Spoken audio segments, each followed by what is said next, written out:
नमस्कार, HNN news में आपका स्वागत है। मैं हूं आपके साथ नम्रता शर्मा। आइए नजर डालते हैं खबरों पर।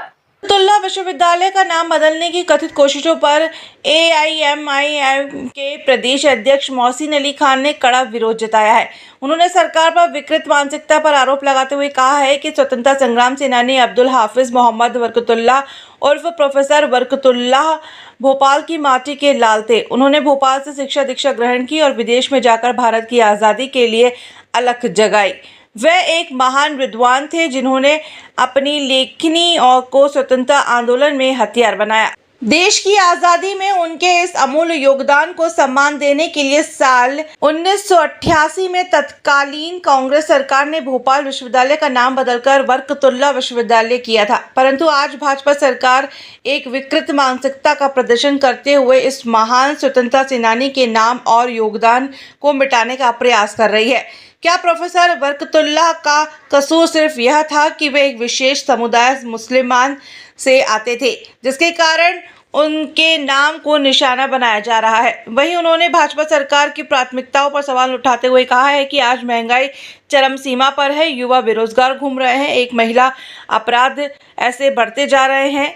इस और मुख्यमंत्री का ध्यान नहीं है, उनका ध्यान सिर्फ संस्थाओं के नाम बदलने पर है। देखिए, भोपाल की सरजमीन पे पैदा हुआ एक शख्स जो महान क्रांतिकारी और स्वतंत्र संग्राम सेनानी, जिसको हम मौलाना बरकतुल्लाह भोपाली के नाम से याद करते हैं, उनके नाम से एक विश्वविद्यालय जो बरकतुल्लाह भोपाली के नाम से बरकतुल्लाह विश्वविद्यालय रखा गया था, आज भारतीय जनता पार्टी की सरकार में एग्जीक्यूटिव काउंसिल ने ये निर्णय लिया है कि इस नाम को बदलना चाहिए।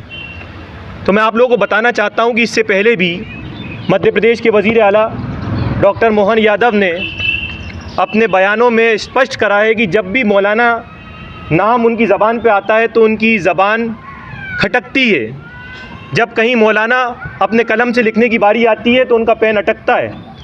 और इससे पहले भी मध्य प्रदेश के अंदर 68 गांव, कस्बे और पंचायतों के नाम बदलने की घोषणा की है जो मुसलमान नाम पे आधारित थे।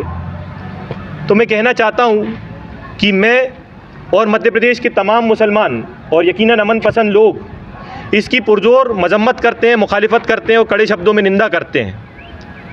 मैं आपको बताना चाहता हूँ कि आज हिंदुस्तान ग्लोबल इन्वेस्टमेंट के अंदर है। 197 कंट्रीज़ आज इस दुनिया के अंदर हैं। तो कहीं ना कहीं हिंदुस्तान आज मुस्लिम मुल्कों के अंदर भी ट्रेड करता है। और जब भारतीय जनता पार्टी की सरकार मुस्लिम हितैषी नहीं, मुस्लिम विरोधी काम करती है तो इसका सीधा असर इसकी अंतर्राष्ट्रीय लेवल के ऊपर मुस्लिम ममालिकों के ऊपर इसकी बुरी छवि पड़ती है। और कहीं ना कहीं इसका असर और इसकी तकलीफ़ें अगर किसी को झेलना पड़ती है तो इस मुल्क हिंदुस्तान की आवाम को झेलना पड़ती हैं। इसलिए मैं इन तमाम नीतियों की खुलकर पुरजोर मजम्मत करता हूँ और मैं मध्य प्रदेश के तमाम मुसलमानों से इस बात का आगाज़ करता हूँ कि ये बात पूरे होशो आवाज़ में इस बात को सुन लें कि ये सिर्फ नाम बदलने की लड़ाई नहीं है। ये हमला आपकी आज शिनाख्त पे हमला है, आपके वजूद पे हमला है, आज आपकी तहज़ीब पे हमला है, आपकी विरासत पे हमला है और इस सबसे बढ़कर आज आपकी शरीयत पे हमला है।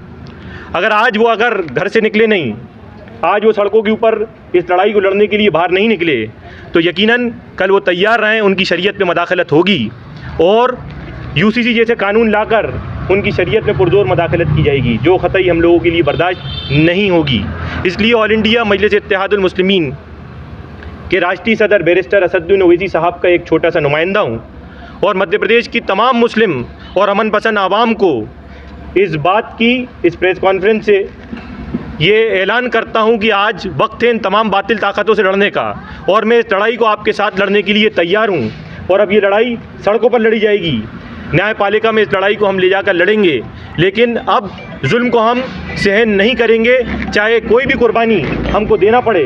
इसी तरीके से हमारे स्वतंत्र संग्राम सेनानियों ने जो कुर्बानी दी है, उस मुल्क हिंदुस्तान के अंदर मुसलमानों ने इस सरजमीन को अपने खून से रंग कर इस मुल्क को आज आज़ादी दी है। तो यकीनन आने वाले वक्त के अंदर भी अगर तमाम भारतीय जनता पार्टी और आज तमाम फ़िरका परस्त ताकतें अगर इस मुल्क हिंदुस्तान के ऊपर जुल्म करेंगी तो हम भी अपना खून बहाकर इस मुल्क को आज़ाद करेंगे और तमाम आज फ़िरका परस्त ताकतों से मुकाबला करेंगे।